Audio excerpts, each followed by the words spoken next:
நல்லா கவனிங்க. கடைசி நாட்களில் துன்பங்கள் பெருகும், தீமை பெருகும்.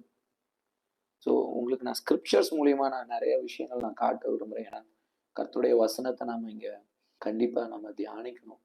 2 தீமோத்தேயு 3:1 நியூ லிவிங் டிரான்ஸ்லேஷன் நான் படிக்கிறேன்.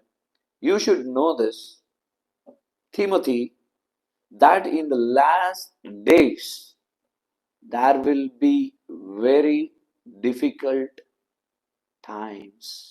இந்த கடைசி நாட்கள்ல கண்டிப்பா கொடிய நாட்கள் வரும், கஷ்டமான நாட்கள் வரும்.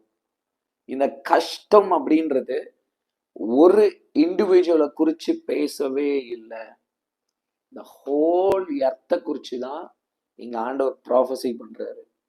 There will be difficult times.